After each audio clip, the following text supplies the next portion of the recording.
जिसके ऊपर परब्रह्म परमात्मा की संपूर्ण कृपा है, वह क्या क्या करता है ये तो विचार कीजिए। उसके कार्य स्वयं परब्रह्म परमात्मा आकर के स्वयं कर जाते हैं।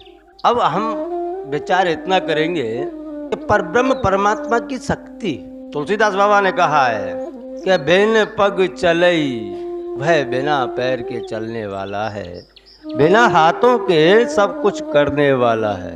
भगवान श्री राम के विषय में जब बाबा ने कहा कि उसको ऐसा कोई कार्य नहीं है जो वह स्वयं ना करता हो। यहाँ जब समाधि में से भोले भगवान जगे हैं, उस समय माता पार्वती भगवान के सामने बैठी। एक ग्रस्त जीवन के अंदर हमारा ग्रस्त जीवन कैसा होना चाहिए उस विषय के ऊपर अगर विचार करें तो भगवान शंकर के जीवन में से हम कुछ प्राप्त कर सकते हैं, नहीं तो बीच बीच में कलेश खड़े हो जाते हैं। वह कहते हैं ना कि अभी किसी की नई नई शादी हुई हो और सर्वप्रथम तो हम कहाँ जाते हैं। ये सबके विचार करने योग्य एक बात है कि जब किसी लड़के की अथवा लड़की की शादी होती है तो वह लोग अपने अपने हिसाब से जीवन का, गृहस्थ जीवन का मार्ग स्वयं पहले बनाते हैं कि हमें घूमने के लिए कहाँ जाना है। कि कोई तो कहेगा, जो थोड़ा क्षमता कम होगी तो कहेगा हेलो चलो नैनीताल जाते हैं, शिमला जाते हैं, मसूरी जाते हैं, कहीं हिल स्टेशन पर जाते हैं। ये सबकी अलग अलग विचारधाराएं हैं। हमारे गृहस्थ जीवन क्यों खतरे में पड़े हुए हैं, ये विचार करने जैसा है। अपने विचार तो करते हैं लेकिन अपने बालकों को, बच्चों को अपने संस्कार दे नहीं पाते। कारण यही है कि गृहस्थ आश्रम की शुरुआत कैसे करनी चाहिए ये हमें नहीं पता है। हम हमारे बच्चों को बताते ही नहीं है। नई नई शादी होती है और शादी होते ही जिसकी जितनी क्षमता है, मध्यम वर्गीय है, बच्चे हैं तो कहीं बाहर घूमने के लिए यहीं जाएंगे, अगर थोड़ी संपत्ति ज़्यादा भी है तो फॉरेन घूमने के लिए जाएंगे कि बाद में आकर के हम हमारा गृहस्थ जीवन चालू करेंगे। पहले हम बाहर घूम करके आते हैं, हनीमून। अरे भैया, अगर आपको अपने बच्चों के लिए संस्कार देने हैं तो आप अपने बच्चों को यही संस्कार दीजिए कि गृहस्थ आश्रम की शुरुआत कहाँ से होनी चाहिए, और जहाँ से आप शुरुआत करोगे वह संपूर्ण जीवन आपके साथ रहेगा। क्योंकि दोनों को एक समान होना चाहिए, अलग अलग दिशा में नहीं दौड़ना चाहिए। जब भोले भगवान माता पार्वती को ब्याह करके ले गए थे, उस समय भगवान सुबह सुबह बैठे हुए हैं आसन लगा करके, और माता पार्वती आई हैं। और जब माता पार्वती आकर के भगवान ने आसन दिया है तो माता पार्वती ने खाली इतना प्रश्न किया है कि भगवान जो कथा स्वरूप में बाकी रह गई थी उस कथा को मुझे सुनाइए। भगवान श्री राम की उस कथा को आप सुनाइए मुझे। अब ये हमें क्या संदेश दे रहा है कि नई नई शादी होकर के आई है, अभी दूसरा ही दिन है, और माता पार्वती भोले भगवान से पूछ रही हैं कि कथा सुनाइए।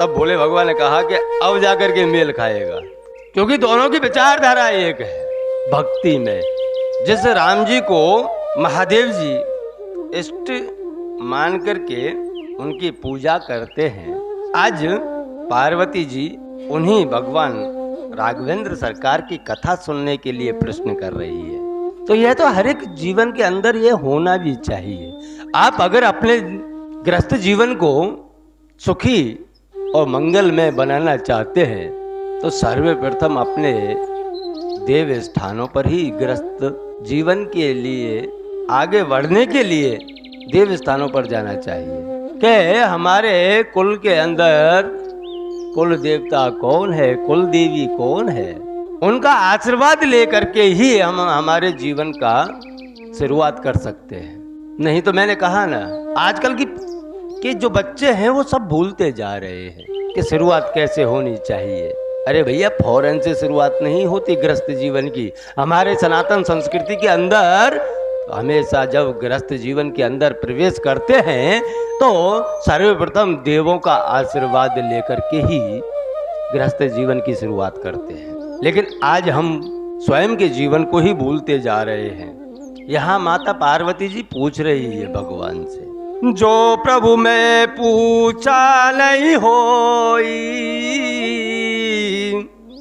सो दयाल राखौ जन गोई। क्या प्रभु मुझसे जो कोई प्रश्न रह गया हो, भगवान राघवेंद्र सरकार राम जी यह इस मृत्यु लोक में आकर के मनुष्य धारण शरीर धारण करके जो लीलाएं कर रहे हैं वह किस कारण से आए हैं, उन्हें अवतार क्यों लेना पड़ा, प्रभु मुझे आप इतना बताइए। अगर उसमें से भी कोई प्रश्न मुझसे छूट रहा हो तो कृपा करके वह भी आप मुझे बताना।